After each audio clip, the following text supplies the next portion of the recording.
Next topic करने वाला है GP, geometric progression. Geometric progression यानी कि जीपी। ठीक है। इस ये भी क्या है, एपी जैसे ही है लगभग लगभग, लेकिन इसमें फर्क क्या होता है, जैसे मानो पहली टर्म कुछ भी हो सकती है 5, फिर इसके बाद हर बार जैसे एपी में क्या प्लस करके बनती है, इसको मल्टीप्लाई करके बनती है ये। तो जैसे 5 3 ज़ा 15 हो गया, फिर मल्टीप्लाई बाय 3 हो गया, फिर मल्टीप्लाई बाय 3 हो गया। तो ये मल्टीप्लाई करके चलता रहता है। तो इसमें भी वही फर्स्ट टर्म तो सेम ही रहती है ये, लेकिन इसका जो कॉमन डिफरेंस होता है, ठीक है, इसे कॉमन डिफरेंस को डी ना बोल के क्या बोलते हैं, आर बोलते हैं। और आर का फॉर्मूला क्या होता है, A2/A1 कह लो, या फिर A3/A2 कह लो। किसी भी पीछे वाली टर्म से आगे वाली को डिवाइड कर दो, जैसे हम माइनस करते थे एपी में, ऐसे यहाँ पे क्या होता है, डिवाइड करते हैं। ये बात। तीसरी बात, यहाँ पे जनरल फॉर्मूला किसी भी टर्म को निकालने का, कोई भी टर्म निकालने का फॉर्मूला क्या होता है, A × R⁴ जैसे हमारे एपी में जनरल टर्म का फॉर्मूला क्या था, A + n−1 × D। तो यहाँ पे ये प्लस ना होकर मल्टीप्लाई होकर आर की पावर चली जाती है n−1। ठीक है। इसके अलावा हमारे पास सम के फॉर्मूले भी यहाँ पे, जो सम ऑफ एन टर्म्स हैं इसके, लेकिन यहाँ पे हमारे पास क्या होता है, दो फॉर्मूले होते हैं। उसका रीजन है, अभी बताएंगे कि आप क्यों होते हैं। तो एस एन का एक फॉर्मूला होता है A × R⁴ divide by R−1। ठीक है। या फिर एस एन का एक और फॉर्मूला होता है A × 1 - R⁴ divide by 1 - R। ठीक है। अब ये दोनों फॉर्मूले कब लगते हैं, ये वाला फॉर्मूला तब लगता है जब आर की वैल्यू ग्रेटर देन 1 हो, और ये वाला फॉर्मूला कब लगता है, जब आर की वैल्यू लेस देन 1। बस इतनी बात आपको ध्यान रखनी है। ठीक है, क्लियर है, इतना ध्यान रखना है। और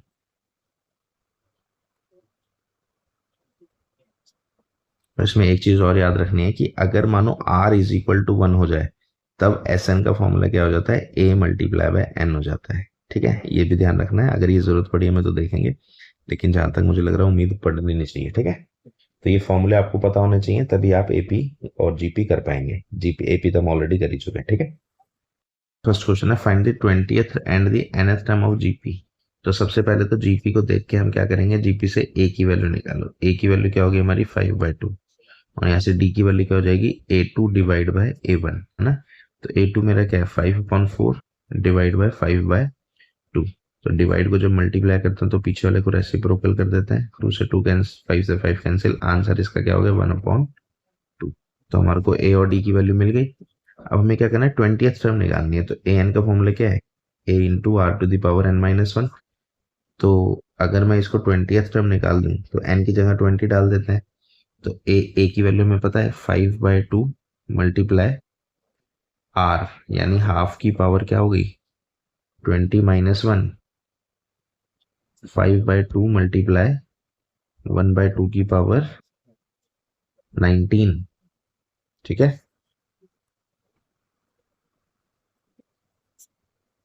तो 1/2 की पावर 19, या फिर आप इसे क्या लिख सकते हैं, 5/2 की पावर 20। अब ये इतना बड़ा नंबर है, इसको सॉल्व नहीं करना। ठीक है, इसको यहीं छोड़ देना है। इसके अलावा nth टर्म का फॉर्मूला अगर मैं निकालूं तो ए एन का फॉर्मूला ए की यहाँ से निकालते हैं ना, ये फॉर्मूला था ना हमारा ऑलरेडी। अब यहाँ पे क्या है, ए की वैल्यू डाल दो 5/2, और आर क्या है हमारा, आर हमारा था, सॉरी डी लिख दिया इसको, सॉरी आर है ना। आर क्या हो गया हमारा, ये ऐसे ही होता है, ये लिखने में ना आदत आदत हो जाती है। तो आर की पावर, आर हो गया 1/2 की पावर n-1। ठीक है। तो हो जाएगा 5/2 की पावर n-1 +1 हो जाएगा मल्टीप्लाई होके। तो दिस विल गिव यू 5/2 की पावर n। ये हमारा जनरल फॉर्मूला हो गया इस एपी के लिए। अब देखो क्या है कि इसमें बहुत कंफ्यूजन होती है कि ये भी एन का फॉर्मूला, ये भी एन का फॉर्मूला है। तो इन दोनों में क्या फर्क है, इन दोनों में ये फर्क है कि ये जो ए एन का फॉर्मूला है तो सभी एपी के लिए है, लेकिन ये वाला जो ए एन का फॉर्मूला हमने बनाया ये सिर्फ इस एपी के अंदर काम करेगा। ठीक है। Question, find the 12th term. A12 निकालना है। तो A12 का फॉर्मूला क्या हो जाएगा, A × R⁴ A × R⁴ हो गया। ठीक है। 8th टर्म 1892 है, यानी A8 क्या है, 192। मतलब A × R⁴ क्या है, 192। एंड कॉमन रेशो R की वैल्यू 2 दे रखी है, तो ये R की वैल्यू को उठा के यहाँ डाल देते हैं। तो R की वैल्यू यानी A × 2⁴ क्या हो गया, 192। ठीक है। और 2⁴ इसको सिंप्लीफाई करेंगे अब 192 divide by 2 to the power 7 मतलब 2 to the power 5 into 2 to the power 2 लिख लो इसको। ठीक है, 2 की पावर 5 क्या होता है, 2 दूनी 4 दूनी 8 दूनी 16 दूनी 32 होता है ये। तो 192 बट्टे 32 गुना में 4 काट दो, 4 4 जा 16, 4 8 जा 32, 32 से काट दो, 16 दूनी 32, 16 ती 48, तो ए की वैल्यू क्या आ गई 3/2। फर्स्ट टर्म आ गई। अब हमें क्या निकालना है, 12th टर्म निकालनी है। तो इसकी वैल्यू को उठा के कहाँ पुट कर दिए, यहाँ पे। तो हो जाएगा ए यानी 3/2 मल्टीप्लाई आर 2 टू द पावर 11। ठीक है, ये हमको क्या देगा 3/2 इंटू 2 टू द पावर 3, ये 2 से कैंसिल हो जाएगा, 2 की पावर 10 हो गई है ना। तो इसको मैं 2 to the power 5 into 2 to the power 5 ले सकता हूँ। This is 3 into 32 multiply by 32। तो ये हमारा आंसर हो जाएगा 3072, यानी मेरी जो 12th टर्म है वो क्या हो गई 3072 हो गई। ठीक है ना। 5th 8th और 11th term of GPR P Q and S. ठीक है, यानी कि जो 5th टर्म है वो क्या मेरी पी है, 8th टर्म मेरी क्यू है और 11th टर्म मेरी एस। तो इसमें फॉर्मूला लगा देते हैं। 5th टर्म का मतलब हो जाएगा a इंटू आर की पावर 5 माइनस 1 इज पी। तो यहाँ से हमें पता लगा a इंटू आर की पावर 4 क्या हो गया, p हो गया। ऐसे इसको मैं a इंटू आर की पावर 8 माइनस 1 लिख सकता हूँ q। तो जाएगा a मल्टीप्लाई आर की power 7 is q।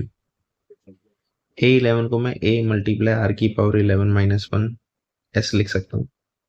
a into r to the power 10 is s।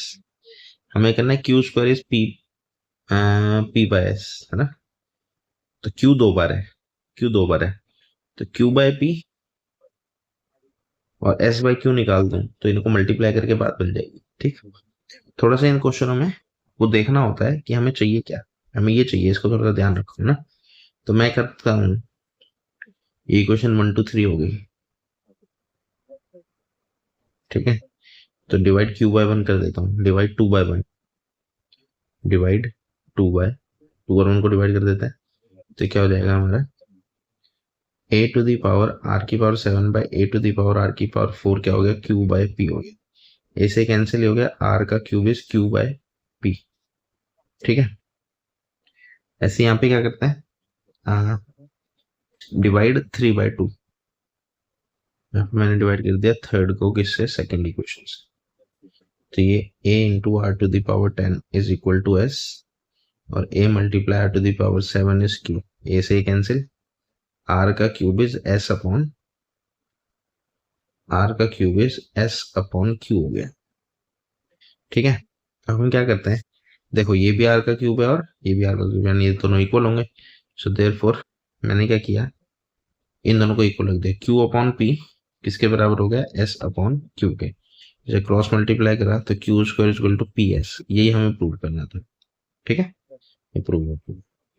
अब देखो होता क्या है कि आपको लगेगा माइट भी कि ये प्रूव वाले क्वेश्चन पेपर में थोड़ी आएंगे, कोई भी क्वेश्चन एमसीक्यू बन सकता है, पहली बात ये। दूसरी बात, अगर क्वेश्चन नहीं भी बनेगा तो हमको कंसेप्ट सीखना है यहाँ पे, जिसके बिना हम पेपर अटेम्प्ट नहीं कर सकते, है ना। आपको पूरा प्रिपरेशन से जाना होता है, कंसेप्ट पूरे क्लियर करके जाना है। ठीक है, next question, the fourth term of GP, fourth term is square of its second term. जो फोर्थ टर्म है वो किसके इक्वल है, सेकेंड टर्म के, is square of its second term, second term के स्क्वायर के इक्वल है। And the first term is -3, ए की वैल्यू -3 है। तो सेवेंथ टर्म बताएं। ठीक है, तो जो दिया उसको यूज करते हैं। A4 को मैं क्या लिखूंगा, a इंटू आर का क्यूब, या पावर माइनस कर लो, एक ही बात है। इसको मैं इंटू आर की पावर 2 माइनस 1 का स्क्वायर लिख सकता हूँ। सिंप्लीफाई करेंगे, a इंटू आर क्यूब ये जाएगा a square into r square, 1 हो गया ना, 1 की पावर 2 हो जाएगी। a से स्क्वायर कैंसिल, आर क्यूब से आर स्क्वायर कैंसिल हो जाएगा, यहाँ से r is equal to a हो जाएगा। a की वैल्यू ऑलरेडी मुझे पता है -3, तो r की वैल्यू भी मेरी क्या आ गई, -3। ठीक है, अब हमें निकालना क्या है, हमें निकालना है सेवेंथ टर्म। तो सेवेंथ टर्म मतलब a7, है ना। तो a7 का फॉर्मूला क्या हो जाएगा, a इंटू आर की power 7 minus 1, a multiply r की पावर 6 -3 मल्टीप्लाई -3 की पावर 6, तो ये हो गया -3 की पावर 7। तो माइनस की पावर ऑड है तो माइनस आएगा ही आएगा, और 3 की पावर 7 क्या है हमारा 2187। ठीक है, तो थोड़ी सी पावर वगैरह याद रखना, काम आएंगे। नेक्स्ट क्वेश्चन कहता है which term of the following sequences is 128। तो इस सीक्वेंस की कौन सी टर्म 128 है? तो पहले तो इसका ए की वैल्यू 2 है, और पहले तो देखे क्या कौन सी ए जीपी ही है, क्योंकि हम जीपी के क्वेश्चन कर रहे हैं, लेकिन उससे पहले हमें पता होना चाहिए आर की वैल्यू क्या जाएगी, 2√2/2, यानी √2। ठीक है, ये हमारा आर हो गया और ये हमारा ए है। अब हमें क्या निकालना है, कौन सी टर्म 128 है? ए टू दी पावर इज 128, हमें ए नहीं पता, तो फॉर्मूला क्या हो जाएगा, ए इंटू आर की पावर n-1 क्या है 128, 2 मल्टीप्लाई √2 की पावर n-1 क्या है 128, तो यहाँ डिवाइड हो जाएगा, √2 की पावर n-1 क्या हो गया, ये हो जाएगा 64। तो इसको मैं 2 की पावर हाफ भी ले सकता हूँ √2 को, क्योंकि अंडर रूट का मतलब हाफ ही होता है 60। तो जाएगा 2 की power n-1 whole divide by 2, power से पावर मल्टीप्लाई हो जाती है ना, तो n-1 डिवाइड बाई 2, ये 64 को मैं क्या ले सकता हूँ, 2 टू जा 4 टू जा 8 टू जा 32 और 64, 2 की पावर 6 हो जाएगा ना, 2 की पावर 6 हमारा क्या हो गया 64 हो गया।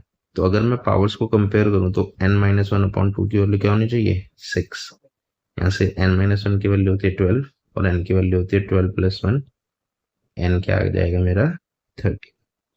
ठीक है, इसके सारे पीडीएफ आपको ऐप में मिल जाएंगे, है ना। नेक्स्ट सेकेंड पार्ट करते हैं, वही जीपी की वन है, तो इसकी फर्स्ट टर्म क्या होगी हमारी √3, और इसका आर कॉमन रेशो होती है ना, आर क्या हो जाएगा 3/√3 या फिर a2/a1, आर का फॉर्मूला क्या है a2/a1, तो हो जाएगा √3।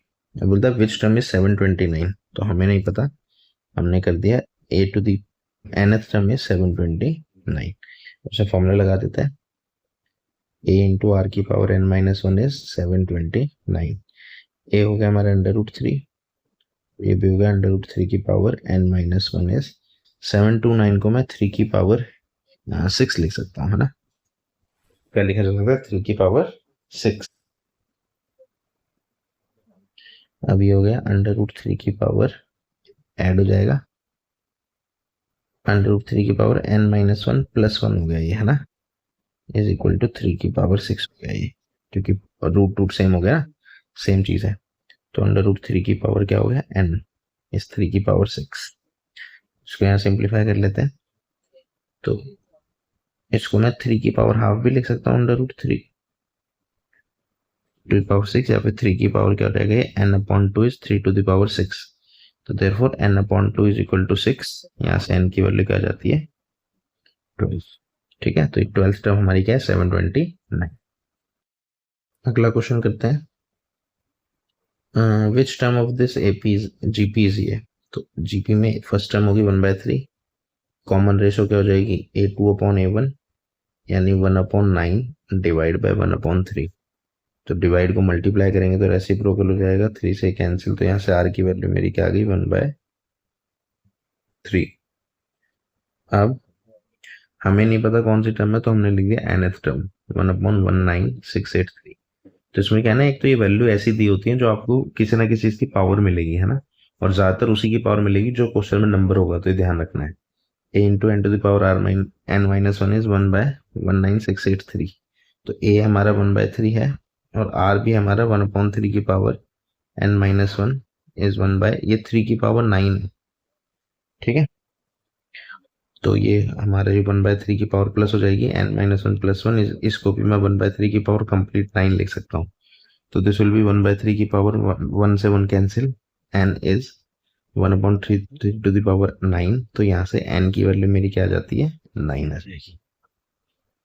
नेक्स्ट क्वेश्चन है, for what values of x the numbers this and this are in GP, तो जीपी के लिए क्या होना चाहिए, रेशो बराबर होना चाहिए ना, कॉमन रेशो बराबर होना चाहिए, तो a2/a1 किसके बराबर होना चाहिए a3/a2 के, है ना, एक बार रेशो यहाँ से निकाल ली, एक बार यहाँ से निकाल ली, तो a2/a1 तो हो गया हमारा x डिवाइड -2/7, ठीक है, इसे डिवाइड करके लिख लेते हैं, ये -7/2 डिवाइड x, क्योंकि जब रेशो के नीचे रेशो आती है ना तो ये कंफ्यूजन में गलती हो जाती है, ऐसे सबसे बढ़िया तरीका ये, डिवाइड को मल्टीप्लाई करोगे तो ये माइनस या 7/में -2 लिख दो, माइनस को ऊपर लिखो या नीचे लिखो फर्क नहीं पड़ता, ये मल्टीप्लाई 1/x हो गया, ये 2 से 2 कैंसिल हो जाएगा, माइनस से माइनस कैंसिल, 7 से 7 कैंसिल, यहाँ से एक्स स्क्वायर की वैल्यू हो जाएगी 1, एक्स बराबर √1, और √1 के हमेशा 2 आंसर आते हैं, यानी कि एक्स की वैल्यू +1 और एक्स की वैल्यू -1, एक्स की 2 वैल्यू आ गई। ठीक है, तो अगर इन्हें जीपी पे होना है तो एक्स की 2 वैल्यू है, +1 और -1। फाइंड द सम, सम निकालना है इसमें, जीपी है ये सब है ना।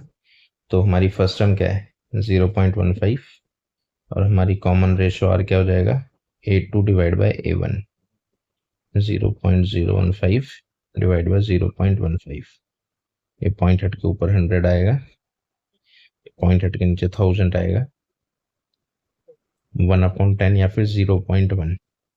अब क्योंकि हमारी जो आर की वैल्यू है, क्योंकि हमारी जो आर की वैल्यू क्या लेस देन 1 है, आर की वैल्यू क्या है लेस देन 1, तो हमारे पास कौन सा फॉर्मूला लगेगा सम का, एसन का formula A1 minus R to the power n divide by 1 minus R। ठीक है, अगर ये R की वैल्यू ग्रेटर देन 1 होती तो फॉर्मूला पलट जाता है, अगर ये ग्रेटर देन 1 होता तो फॉर्मूला क्या लगता है A R to the power n-1 divide by R minus. ठीक है, तो क्योंकि ये वैल्यू यहाँ पे है तो अब हम इसी से सॉल्व कर देते हैं। A की वैल्यू 0.515, और हमारा n कितना है, हमें कितने टर्म्स का सम निकालना है 20 टर्म्स का, तो S20, तो ये जाएगा 0.15 मल्टीप्लाई बाय 1 माइनस R मेरा 0.1 की पावर 20 डिवाइड बाय 1 माइनस 0.1। ठीक है, अब कोई सोचे कि मैं इसे सॉल्व करूं तो बिना बात का सरदर्द नहीं लेना है, नीचे वाले को माइनस करा 0.9, 1 माइनस 0.1 की पावर 20, इसको एज इट इज ऐसे ही छोड़ दो। ठीक है, ये पॉइंट हट के नीचे 100 आएगा, ये पॉइंट हट के ऊपर 0 से 0 कैंसिल, 15/90, ये 15 6 90, 1/6, 1 माइनस 0.1 टू द पावर 20, यहीं पे छोड़ देना है इसको। ठीक है, बहुत ज़्यादा बड़ी वैल्यूज हो तो उसको सॉल्व नहीं करना है, ऐसे छोड़ देना। क्वेश्चन, ये जीपी दी हुई है अप टू n टर्म्स। ठीक है, तो a की वैल्यू √7 आ गई, और r की वैल्यू यहाँ से √21 डिवाइड बाई √7, तो √21 को √3 इंटू √7 लिखा जा सकता है, रूट से रूट कैंसिल, आंसर इज √3। अब क्योंकि ये √3 की वैल्यू क्या है, अब क्योंकि ये हमारी r की जो वैल्यू है इट इज ग्रेटर देन 1। ठीक है, तो हम कौन सा फॉर्मूला लगाएंगे सम के लिए, हम फॉर्मूला लगाएंगे Sn is equal to a power Rn-1 divide by r minus. ठीक है, वैल्यूज पुट कर देते हैं, a की वैल्यू √7, r की वैल्यू √3 की power n-1 divide bye √3 minus 1। अब रूट को क्योंकि नीचे नहीं छोड़ेंगे तो हम क्या करेंगे रैशनलाइजिंग द डिनोमिनेटर, तो √3 +1 से मल्टीप्लाई और डिवाइड, तो ऊपर एज इट इज रहेगा √7 √3 की power n-1 multiply √3 +1 whole divided by नीचे हो जाएगा a² माइनस b², तो ये √7 नीचे सॉल्व करके 2 आ जाएगा, और ये 3 की पावर n/2 भी लिख सकते हैं, इसे चाहो तो ऐसे ही छोड़ दो ना, -1 मल्टीप्लाई √3 +1, तो ये हमारा फाइनल आंसर है। अब ये जीपी है, इसका n टर्म्स तक सिम निकालना है, तो यहाँ पे a की वैल्यू 1 हो गई मेरी, और कॉमन रेशो r जो है वो जाएगा -1/1, यानी -1। अब यहाँ पे एक इम्पॉर्टेंट बात ये है कि देखो मुझे ये नहीं पता कि मेरा जो r है वो लेस देन 1 है या फिर ग्रेटर देन 1 है, क्योंकि माइनस है। अब a की वैल्यू तो मुझे नहीं पता, इसीलिए इस क्वेश्चन में अब हम क्या कर सकते हैं, कोई भी फॉर्मूला लगा सकते हैं दोनों में से, तो मैं इसमें 1 माइनस r की पावर n वाला लगा लेता हूँ। ठीक है, कोई भी आप चाहो तो Rn-1, क्योंकि हमें पता ही नहीं है कि क्या छोटा है क्या बड़ा है। a की वैल्यू 1, 1 माइनस a की power n divide by 1 minus a, इसको सिंप्लीफाई करेंगे हो जाएगा 1 मल्टीप्लाई 1 माइनस, या 1 को हटाई दो बाहर वाले को, 1 माइनस a की पावर n ब्रैकेट में हटा देते हैं। ठीक है, डिवाइड बाय 1 प्लस a, तो ये हमारा फॉर्मूला हो गया। नेक्स्ट एपी है, ए की वैल्यू हो गई एक्स का क्यूब और आर रेशो क्या हो जाएगी एक्स की पावर 5 डिवाइड बाई एक्स का क्यूब, तो ये जाएगा एक्स स्क्वायर। अब यहाँ पे भी वही बात है कि एक्स स्क्वायर मुझे नहीं पता कि एक्स की वैल्यू क्या है, तो मुझे आर की वैल्यू भी ये नहीं पता कि लेस देन 1 या ग्रेटर देन 1 है, तो मैं इसमें कोई भी फॉर्मूला लगा दूंगा यहाँ पे भी सेम। ठीक है, तो यहाँ पे मैं फॉर्मूला लगा देता हूँ S N A multiply 1 minus R की power N divide by 1 minus R. ठीक, ए का क्या होगा एक्स का क्यूब, 1 माइनस आर की वैल्यू होगी एक्स स्क्वायर की power N divide by 1 minus X square. इसको सिंप्लीफाई करेंगे, X cube multiply 1 minus X की power 2n divide by 1 minus X square. ठीक है, आप चाहो तो यहीं पे छोड़ सकते हो इसे final, this is our answer. Next question, evaluate sigma, ये सिग्मा का मतलब होता है सम, है ना। तो सम में क्या करना है, के की वैल्यू 1 से 11 तक, तो 2 प्लस 3 की पावर क्या है, तो इसे ध्यान से समझेंगे, तो 2 प्लस 3 की पावर 1 हो गया पहले, तो फिर ये 2 प्लस 3 की पावर 2 होएगा, फिर ये 2 प्लस 3 की पावर 3 होगा, ऐसे करते करते 2 प्लस 3 की पावर 11 तक प्लस करना है। तो इसमें अगर मैं इसे अलग अलग करूं तो देखो 2 कितनी बार हो गया, 11 टाइम्स, है ना।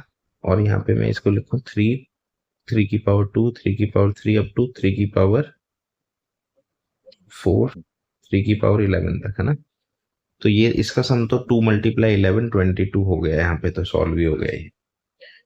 और यहाँ पे अगर मैं इसे देखूं तो ये क्या बन रही है, जीपी बन रही है मेरी, है ना, 3 9, या ऐसे लिख लो, इसकी जो फर्स्ट टर्म है वो 3 हो गई और इसका जो कॉमन रेशियो है वो 3 की पावर 2/3, ये भी 3 हो गया। लेकिन इसमें टर्म्स कितने हैं, 11 टर्म्स है ना। तो इसमें क्या कर दो, अच्छा आर की वैल्यू ग्रेटर देन 1 है, तो इसमें एस एन का फॉर्मूला लगा दो, ए आर की power n minus 1 divide by r minus, और यहाँ पे मुझे कितना सम निकालना है, 11 टर्म्स का, ए की वैल्यू 3, 3 की power 11 minus 1 divide bye 3 minus, ठीक है, तो हो जाएगा 2, तो यहाँ से एस 11 क्या हो जाएगा, 3 मल्टीप्लाई बाय 3 की पावर 11 माइनस 1 डिवाइड बाय 2।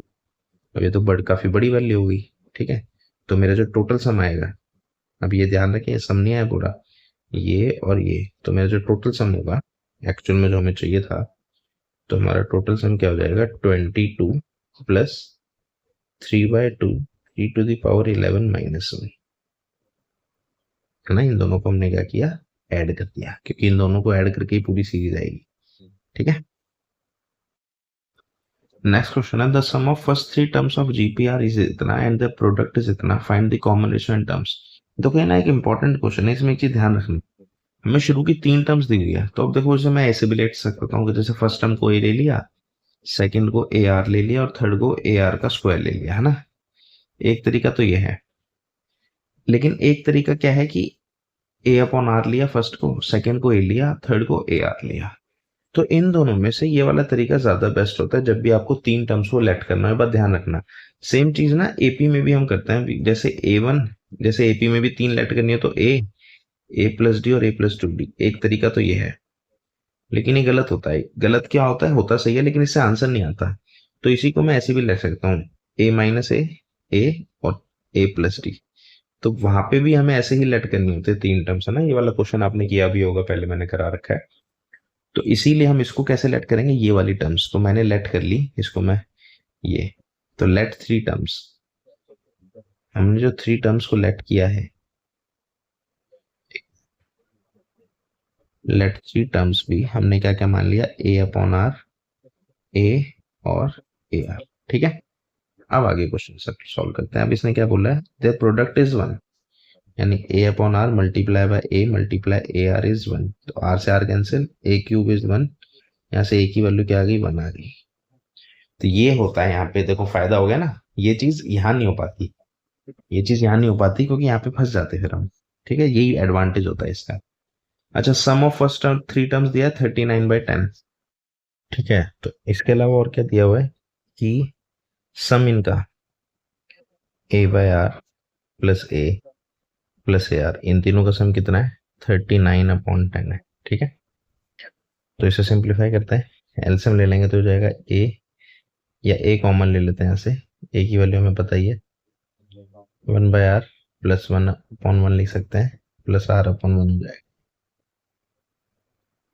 तो ए की वैल्यू होगी 1, एलसीएम लिया आ रहा है, ऊपर हो जाएगा 1 + r स्क्वायर 39/10। ठीक है, सिंप्लीफाई करते हैं, इसको यहाँ पे ले आते हैं, ये हो जाएगा हमारा, r उधर चला जाएगा, 10 + 10r + 10r स्क्वायर = 39r। यहाँ से 10r स्क्वायर -29r + 10 = 0। ये बन गई मेरी क्वाड्रेटिक इक्वेशन। अब इसको भी मिडिल टर्म स्प्लिटिंग से 25r और 4r इसके फैक्टर हो गए हमारे। ठीक है, यहाँ से 5r कॉमन आ जाएगा, 2r - 5। ठीक है, यहाँ से -2 कॉमन आ जाएगा, 2r - 5 = 0। दो चीज़ों को मल्टीप्लाई करके 0 आता है, मतलब अच्छा अभी एक मिनट, एक स्टेप और रह गया। 2r - 5 कॉमन लिया तो 5r - 2 = 0। अब दो चीज़ों को मल्टीप्लाई करके 0 आ रहा है, मतलब उनमें से कोई एक 0 है। यहाँ से r की वैल्यू आती है 2/5, यहाँ से r की वैल्यू आती है 5/। ठीक है, अब हमें निकालना क्या था, find the common ratio terms. Common ratio की दो वैल्यू आई है ना, देखो एक तो हमारे पास a1 है और रेशियो हमारी 5/2 हो सकती है, एक केस ये है। और दूसरा केस है हमारे पास जहाँ पे हमारी a की वैल्यू 1 है और r की वैल्यू मेरी 2/5 हो सकती है। ठीक है, तो यहाँ पे अगर मैं यहाँ पे तीनों नंबर निकालूं तो क्या रिलेट किए थे हमने, a/r, a और ar, है ना। तो ये हो जाएगा a/r 1/2/5, ये 5/2 हो जाएगा, ये 2/5 हो जाएगा, और नहीं सर ये तो 1 होएगा, और ये 2/5 हो जाएगा। ठीक, और अगर मैं यहाँ पे जो हमने लेट किया था वही a/r, a और ar, अगर मैं इसकी वैल्यू डालूं तो जाएगा 1/5/2 यानी 2/5, ये 1 हो जाएगा और 5/2। तो ये दोनों आंसर पॉसिबल है, एक ये आंसर और एक ये आंसर। ठीक है।